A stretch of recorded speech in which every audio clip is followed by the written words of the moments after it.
Hey, I'm Dr. Pilet, and today's topic is going to be substance abuse and stress. You know, what we found is that when we try to inform people about this notion of altered states and how altered states affect your personality, they affect your behavior, you know, we have found that a lot of clients really don't understand the relationship between stress and that desire to seek relief. And whether we like it or not, the truth is that there are many legal substances as well as illegal substances that provide that altered state that tend to give the relief. Okay? So when I talk to you about substance abuse and I talk to you about stress, I want you to understand that I don't believe all stress is bad. In fact, what I believe is that some stress is good for you. Because some stress, positive stress, it gives you energy, it makes you creative, it motivates you to a level of goal accomplishment. Okay? So I want you to think about this idea, this formula I'm going to give you: demand plus interpretation plus response. Now there's where we go to stress. Okay? So the types of demands that affect us, the things that load us up, that's kind of what I'm talking about. Understand, positive stress, motivation, inspiration, goal achievement, the desire to get a college degree, the desire to pass a test. All those things are positive and they motivate us in a way that's enjoyable. But negative stress, which is fret, fearfulness, overly, if you will, thinking about something to the point that you're squirrel caging and you're caught up in the debris, you're caught up in this negative energy, that's the negative stress that we're going to talk about here. As I give you an example to show you how stress can build up a little at a time through building blocks to the point that we go into crisis. Okay? I want to let you know that I believe crisis is that point where you've lost it, that idea of overwhelm. You'll hear people say, that man went postal or that woman went postal. And we have these news media coverages of people at the post office, people that worked at the post office that had so much piled upon them that they lost a sense of reality and they did crazy things. We call that crisis, okay? So stress, being stressed. Let me give you an example of a client we had some time ago that gave me this story, allowed me to put this story here for you to understand how stress can build up. But here's how this goes. It was just a normal, Monday morning work day, and it was time to go to work, and as she walks out to her car, it's got a flat tire. Flat tire. Negative stress. Oh my God. No spare, no jack, no ability to fix it. So as it took her 2 hours to get to work, now we're at 10 o'clock, we have this notion that I have a flat tire, my car is broke, well now I'm at work. Well, when she gets to work, she works in a type of an operation that is where people can make up for you. They can fit in for you. They can cover your spot for a little while, like sales, if you will. And so when she gets to work, she's got all this negative energy. Her boss is aggravated. Her coworkers are frustrated. And so now we have the flat tire, and now I'm at work, and everybody's mad at me. Well, now I'm up to 11 o'clock when the phone rings. It's the school, and the school says, guess what? Your child has a temperature. You need to come get your child. So as she goes to her boss to talk about this, to say, you know what, I've got a problem, the boss misinterprets this as maybe just a way of trying to get out of work and looks her in the eye and says to her, what's more important, your job or your child? Well, that just torqued her. That just threw her over into what we call crisis. I can't believe my boss said this to me.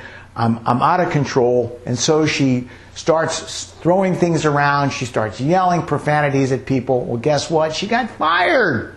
She got fired. So now we have flat tire, late for work, baby's sick, and I'm fired. And that's what we call crisis. I'm above that line where I can't handle all this stuff. Crisis. I'm so overwhelmed and I'm so caught up in all this crap that's going on that I lose it. Well, needless to say, she has to get the tire fixed in her car. She's got the child at home, and now her stress is reduced a little bit because I've got my fellow employees that are aggravated with me. I've lost my job, but to some extent, the car is fixed. My stress is down. As the day moves on, she picks up the phone and calls a coworker to talk, to ventilate. And she's expecting the friend to say, it's okay. Things like this happen. I'm on your side. But instead, the friend says, Baloney. You're always late, and nobody believed you that your child was sick because you've done this so often. That's what really happened. Well, now she has an argument with her coworker, and she's back into that crisis line again, where the stress has mounted to such a level that she is just beyond herself. She slams down the phone, hangs up, but she had been through enough of our domestic violence anger management program that she realized what was going on, and she said, you know what? Let me just sort of take one of these loads off my back.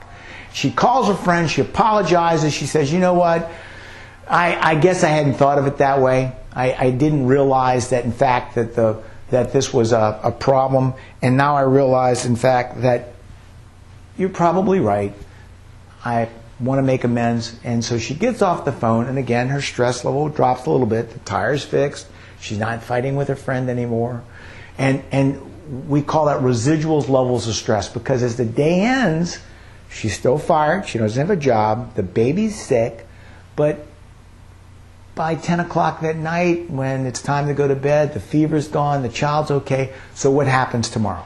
Tomorrow when she wakes up, what does she have to face? She's fired. We call that residual levels of stress. The stress of the unresolved issues of yesterday have now invaded the next day. But what I want you to know is that this example I gave you was short-term stress, which varies from moment to moment. There is long-term stress, and it does affect all of us. And I'll give you another example. We had a guy who, married his girlfriend. Married into a family business. Okay, and the girlfriend, now wife's dad, owns this wonderful business. They give him a place in management. Well, they were in the construction business. They have a lot of rental property. So the house was owned by the company, but they lived there rent-free. And the car was a company car, and it was provided. And all these wonderful things are going on with this particular job, except it's a Friday night, he's working late, and one of his ex-girlfriends comes by to say hi. His father-in-law walks in, and needless to say, word gets out, and instantly his wife is wanting a divorce. So we went from all those things working for us to, wow, I'm getting a divorce. I've lost my job, I lost my car, I lost my home, and I have to get this new life going. Well, it took him almost 3.5 weeks before he could find a new job, and it took him another 6 weeks before he was able to get a car, and it took him another 4 or 5 weeks before his finances started to be healed. These are long-term stresses. The stress of the divorce, that's not an instant thing. It goes for months. Finances, car. All of us have these long-term stresses in our life. The problem I have with stress and substance abuse is that when you have a lot of long-term stress that's caused through, if you will, dysfunctional lifestyles, it makes us more susceptible to individual things that might happen. So I've got the long-term stress of no job, no car, my bills are out, off the chart, and I'm going through a divorce. But then one little thing happens during the day at 11 o'clock, and that little thing could be an argument with a friend, or maybe your mom and your dad are get on your case because you're not working hard enough to resolve these issues. Now we go into crisis.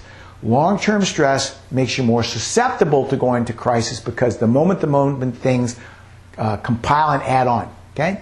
Now the problem with this is I teach you this notion of stress, is that each of you that are listening to this is so unique and so different in the way you handle stress that not all of us are susceptible to the same level. The person that is triggered by this little bitty thing because their personality, the threshold of their ability to cope is so low, is not the same as a person that has all these reserves that just isn't bothered. And so we find that as we work with clients, some people, they handle stress much differently than other people that handle stress. But I do want you to know that each of you has this artificial place within you where you can go into crisis. Now, when I ask you to look at this idea of interpretation, the demand, remember, the one I gave you before, I'm late for work, my baby's sick, etc., and then the one where I lost my job. The interpretations can be a positive interpretation, can be a negative interpretation, and sometimes to reconstruct our stress levels and our negative energy, we've got to find a way to change that glass from being half empty to half full. And an example I might give you is I had a client who recently their car caught on fire and burned. And it was something that they really enjoyed. The automobile was something that they were proud of. It was something that was sort of a token, if you will, of their life. But that in itself was a negative interpretation. I'm out of a car. My God, what am I going to do? How do I get replacement? But the positive interpretation came, well, wait a second. The insurance paid for the automobile. I got to get a newer automobile. I actually got a better deal on it. My note is less. See, what I'm trying to say is sometimes we can try to look at something that's a loss and view it in a more positive way because it might be opening new doors for me to change that I couldn't have changed otherwise. Where I see positive interpretations is the idea that I think to myself reflectively, I'm getting ahead, I'm moving up, I'm moving on, I'm winning. Life is good. I'm enjoying my life. I have feelings of well-being. I radiate a sense of positive regard to everybody around me. I'm motivated, not just for myself, but I motivate others. And then the idea that I'm helping people in positive ways. When I look at negative interpretations, that's where your self-talk, we call it squirrel caging. Oh my God, I can't believe this is happening to me. Life really sucks. Life is not good. You know, there's only two things in life that are positive about life, and that is taxes and death. That idea that I'm sad, I'm unhappy, that I become filled with doom and gloom and depression. You know, there's this notion of despair. The idea that negative interpretations and the way that we respond in negative ways, depression, despair, they're real, they're alive, they happen every day. But also shame and guilt. You know, I like to point out to people that guilt is, I made a mistake, but shame is, I am a mistake. And when we become a shame-based person, there really is no solution, okay? So when we look at this idea of response and stress, okay, I need you to realize that this is all emotions-based. Emotions. E, energy. M for motion, energies in motion. And that when we have energies in motion, if we react, which is that instantaneous where we don't think about what we're about to do, and we say crazy things, we do stupid things, that tends to make things worse. But when we back up a little bit, regardless of the emotional energy that's hitting us, and you start to contemplate, how might I respond? When you respond, you're going to work on the solution. You're going to work on how do I clarify, how do I collect more information. When you react, you don't even give it enough time to consider these things. And I like to point out to anybody, to you that's listening to this, you always have time to react in a way that's, you know, screaming or yelling or dysfunctional. But when you take the time to process what's going on and you slow things down, typically you'll find your response will be much better for everybody concerned.